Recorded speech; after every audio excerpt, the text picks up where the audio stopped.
ನಾನು ಯಾರಪ್ಪ ಇದು ಒಳಗಡೆ ಅವರಲ್ಲ ಅಂತ ನೋಡ್ತಾ ಇದ್ದೀನಿ.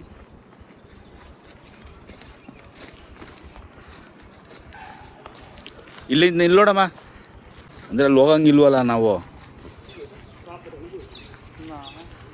ಪಾಪ ಸುಗಿ ಅಂತ ಕುಯ್ತಾವ್ರೆ. ನಾನು ಹೇಳೋದು ಅಲ್ಲಿ ಇಲ್ಲಿ ಕುಯ್ಲಿ ಪಾಪ, ಇಲ್ಲಿ ಕೆರೆ ಹತ್ರ ಒಳಗಡೆ ಹೋಗ್ಬಿಟ್ರೆ ಏನಾರ ಹೆಚ್ಚು ಕಮ್ಮಿ ಆದರೆ ಅಂತ ಅಷ್ಟೇ. ಹಾಂ, ನಾವು ಸ್ವಲ್ಪ ಇದಾಗಿ ಆರೋಗ್ಯವಾಗಿ ಹೇಳೋದು. ಹಾಂ, ಇದು ಮೋರಿ ನೀರಲ್ವ ಇದು? ಹೌದಾ? ಹಾಂ ಹಾಂ, ಕೊಡವಳ್ಳಿದು ಮೋರಿ ನೀರು. ಸರಿ. ಮೋರಿ ನೀರು ಬೆಳೆದು ಅದರಲ್ಲಿ ಎಲ್ಲ ಕೆಮಿಕಲ್ ನೀರಲ್ಲಿ ಮಿಕ್ಸ್ ಆಗಿರ್ತದೆ. ಅದಕ್ಕೆ ಆ ನೀರು ಏನಾಯ್ತದೆ ಗಿಡಕ್ಕೆ ಹೋಗಿರ್ತದೆ ಒಳಗಡೆ. ಹಸುಗೂ ಎಫೆಕ್ಟ್ ಏನಾಯಿತು? ಅದು ತಿಂದಾಗ ಹಸುಗೂ ಎಫೆಕ್ಟ್, ಅದ್ರ ಕುಡಿದು ಹಾಲು ನಮಗೂ ಎಫೆಕ್ಟ್ ಅದು. ಹೌದಾ? ಅಜ್ಜಿಗೊಂಚೂರು ಪ್ರಶ್ನೆ ಮಾಡ್ಬೋದಾ? ಹ್ಞೂ, ಅದೇ ಇದು.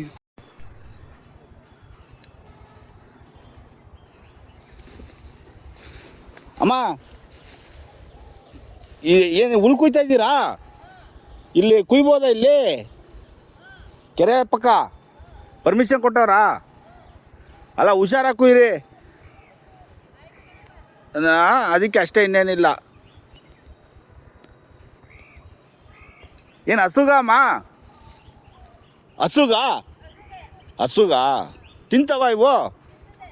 ಹಾಂ, ಆಯಿತು, ಪರ್ಮಿಷನ್ ಇದ್ರೆ ಕುಯ್ರಿ, ತೊಂದರೆ ಇಲ್ಲ ಅಮ್ಮ. ಹಾಂ, ಕುಕ್ನಳ್ಳಿ ಕೆರೆ ಅಲ್ವಾ, ಅದಕ್ಕೆ ನೋಡಿದೆ.